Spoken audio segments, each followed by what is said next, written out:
Hello, and welcome to our show on Trustworthy AI, de-risk business adoption of artificial intelligence. This episode, we are focused on a very controversial yet important topic of adoption of facial recognition. I'm Pamela Gupta, CEO of Trusted AI and host for this series, and I'm here talking to Daniel Eboral.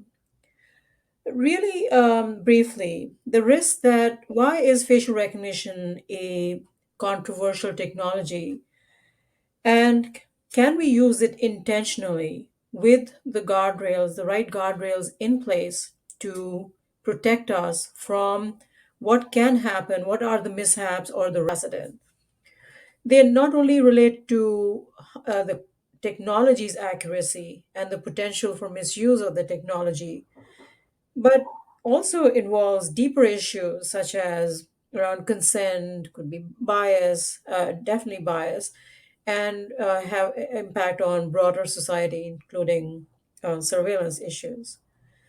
So, in order to solve for, we're going to be focused on a couple of things, which are bias and discrimination and algorithmic bias, where FRS systems may misidentify certain demographics, for example, at a higher rate. What causes that? How do you rectify that? How do you put in controls to mitigate some of these risks?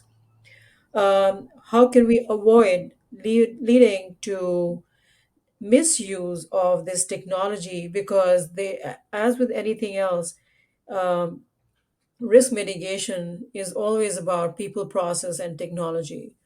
So we have an expert here, and I'm really happy to introduce Daniel Eboral, who is one of the leaders in deployment of ethical AI.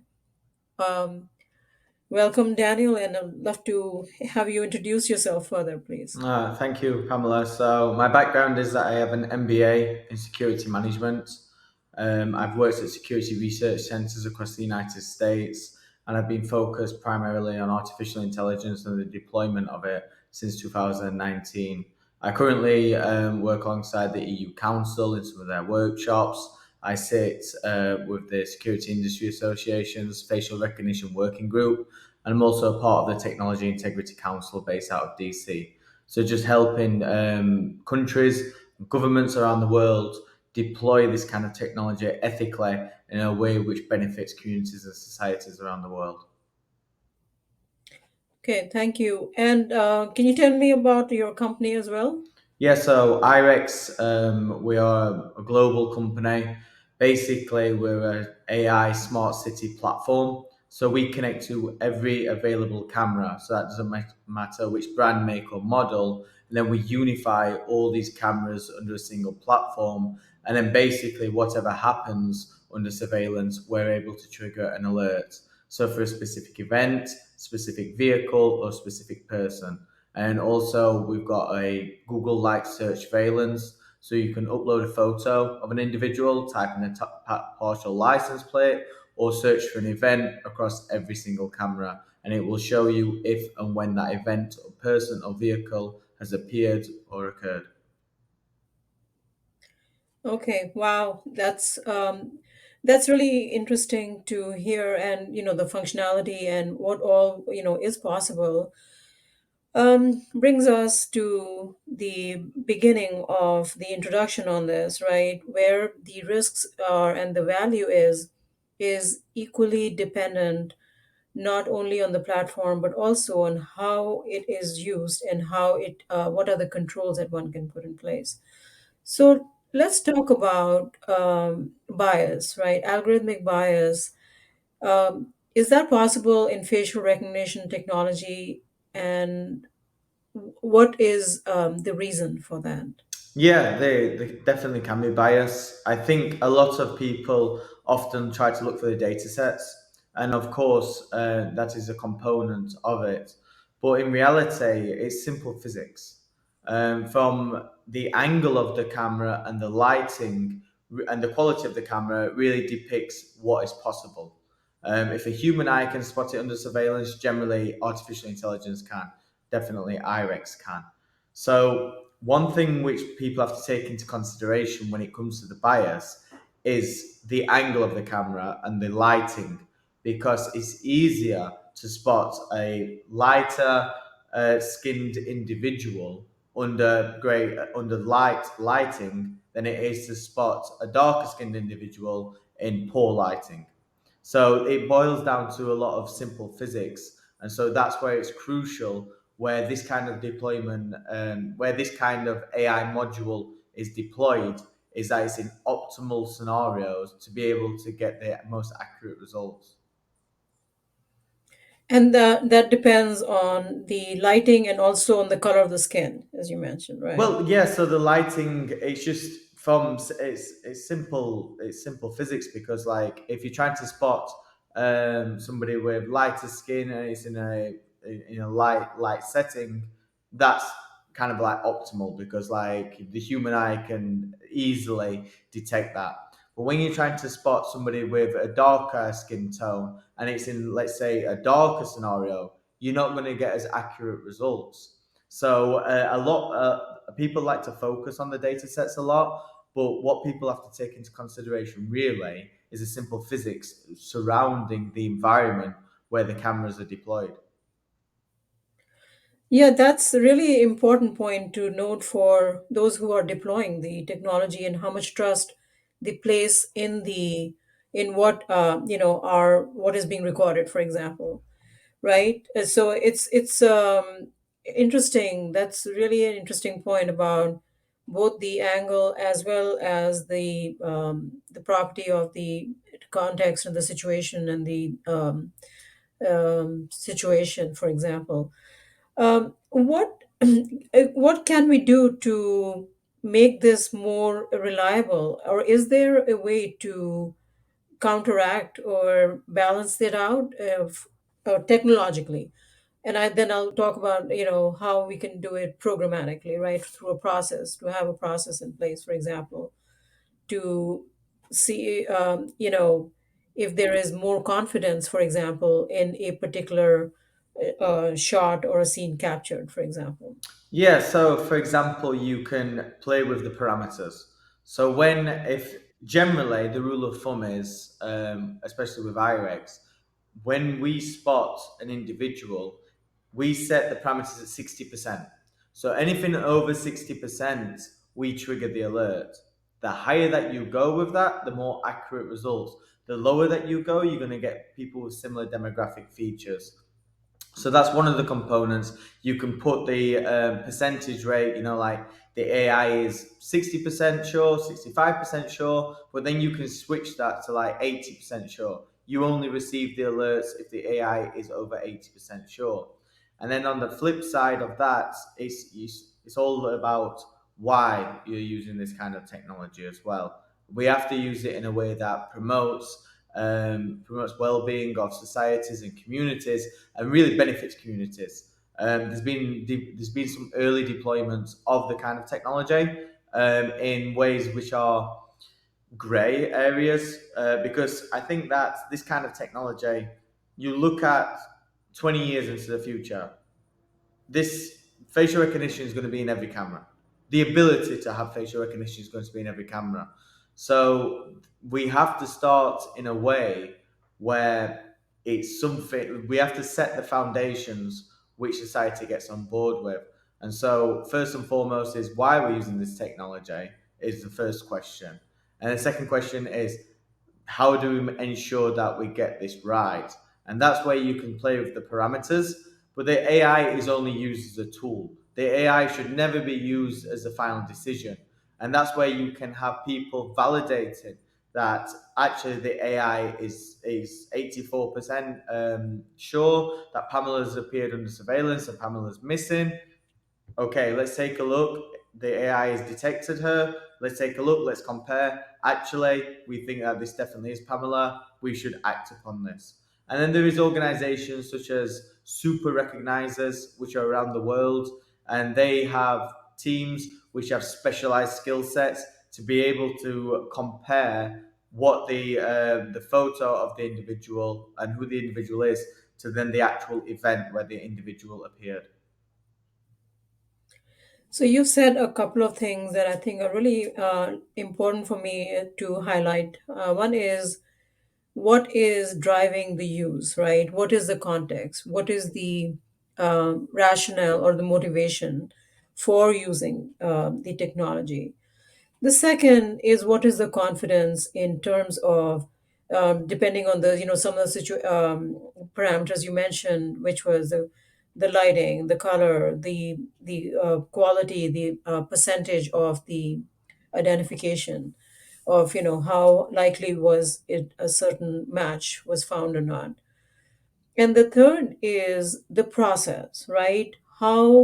Is it being how is it being used to determine if it had 80%, and what is the depending on the context. So if you're looking for some like a missing individual, if are you okay with what is the business context or what is the use context that'll drive the risk determination on what is acceptable in terms of the accuracy. But the last point you made, I think, stands out to me even more, which is the skill set of the individuals who are looking at the output and determining what to do next with it. What is the action that it will influence?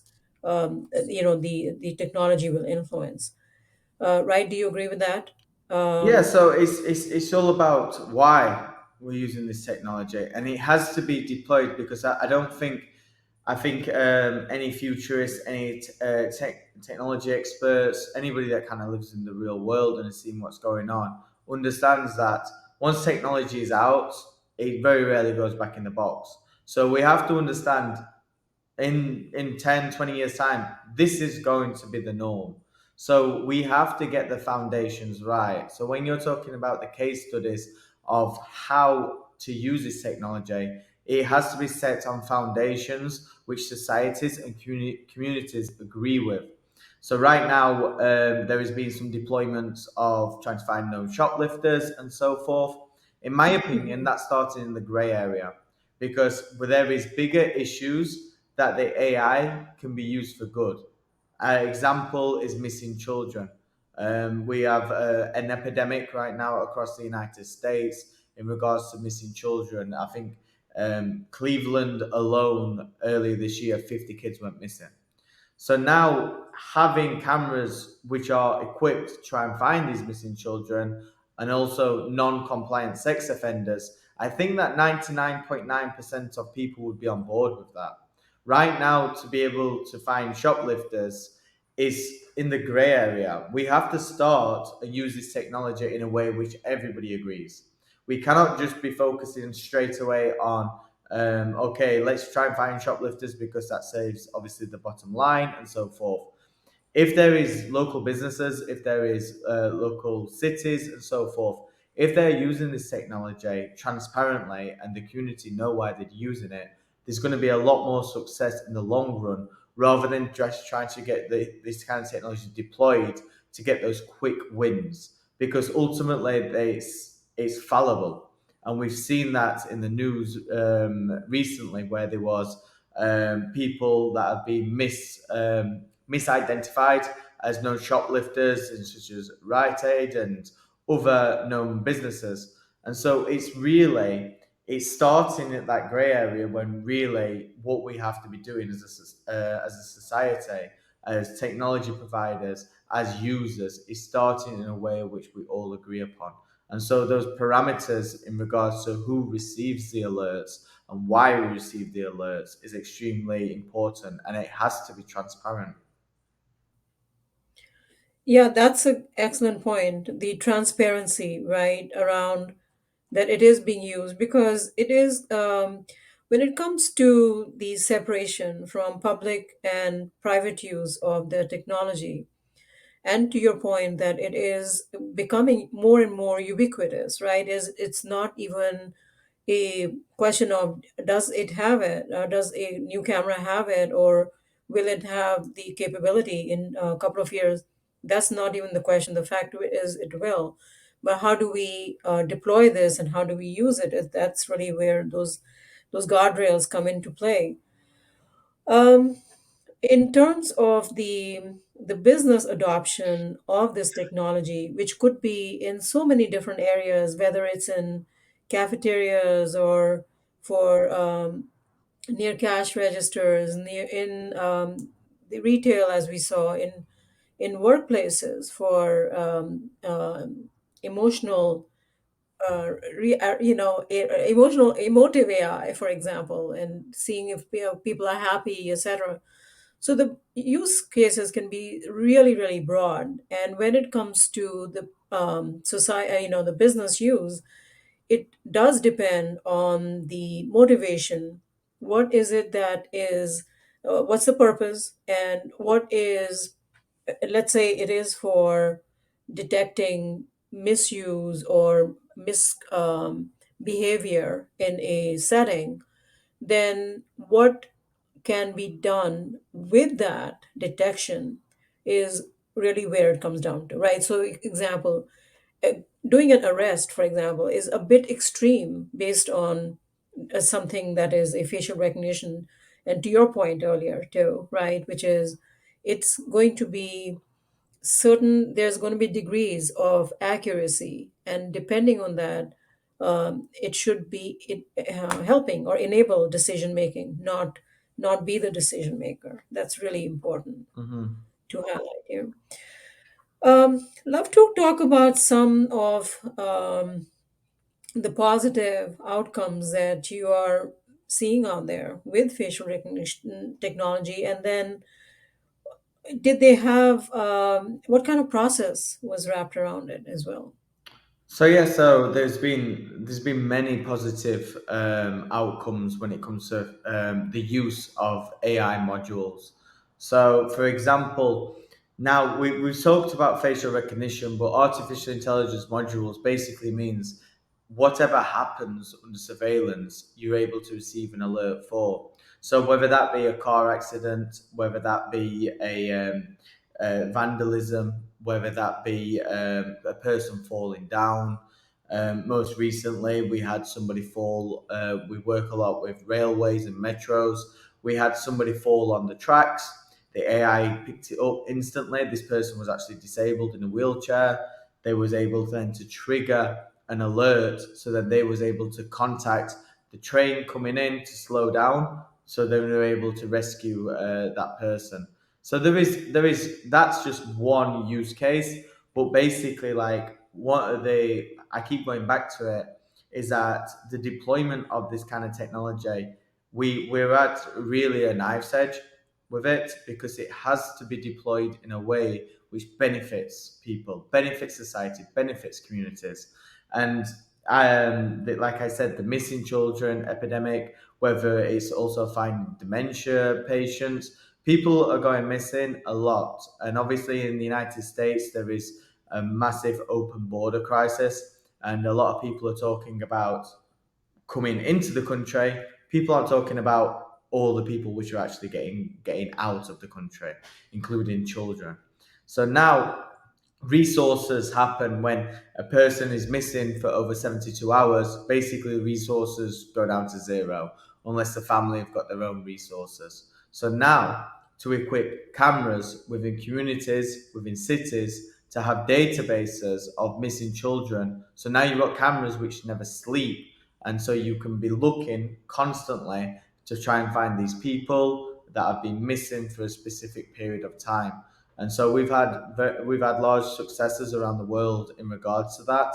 And so it all boils down to the ethical use of the technology, because there has to be guidelines and frameworks, and there has to be accountability for the users. And that's why with IREX we built it transparency by design, meaning that every action which a user does using this kind of technology is logged, meaning all users can ultimately be audited.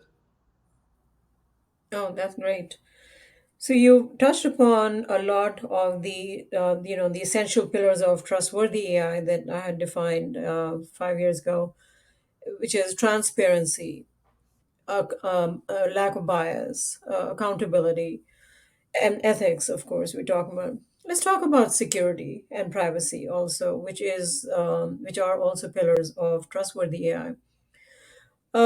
I think in terms of, it's great that there is logging and there is the ability to get that insight, which is often not one cannot take that for granted, that all applications or all systems that are providing functionality such as this have good logging in place, where you can see what is being tracked, what is who's doing and who's looking at the information, for example.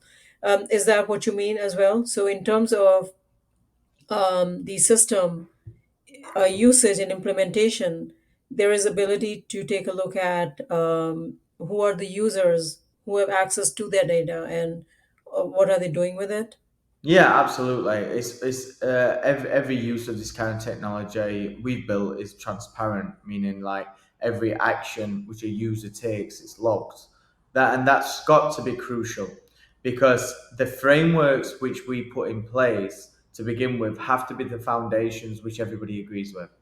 Because ultimately, the dystopian future is that they are looking for people because they put a bad tweet out which doesn't align with their political campaign, and that's something what obviously China is renowned for. We can take a look at China, and China's a fantastic case study of what we don't want the West to become like.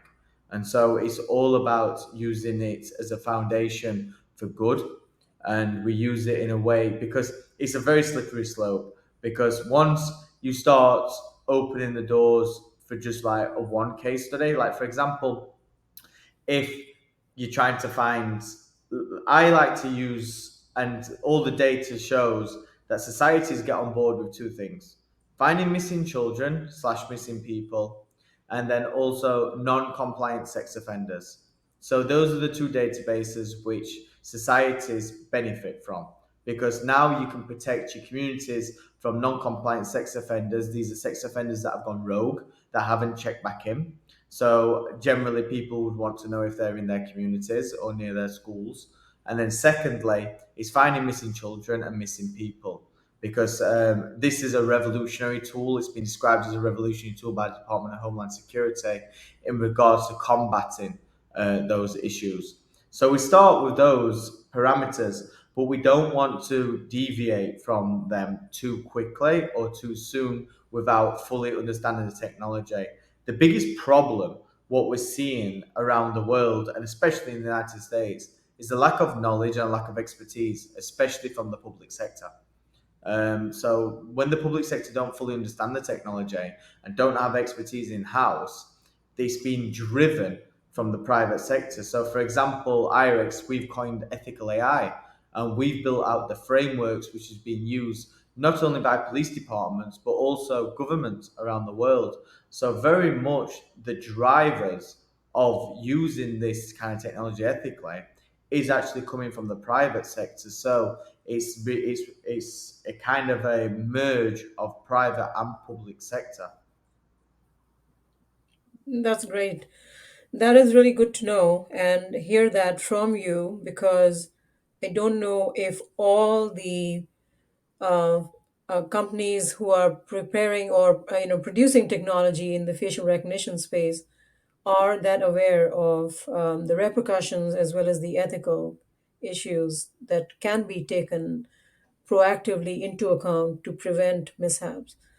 So, I'd like to thank you, Daniel. This has been a really interesting talk, and I appreciate appreciate all the information that you are sharing, and the facets that you are looking at. Right, it is multifaceted. Like I said in the beginning, it goes way beyond just technology. It's the adoption. It's the technology itself, which will continue to get more and more uh, accurate and can do more, both benefits, and can have more benefits and more harm. So how we use it and what are the some of the considerations that you outlined are really important for everyone to consider. Yeah, Thank you. thank you, and hope your listeners, Pamela, got something from this. And yeah, it's this kind of technology is coming.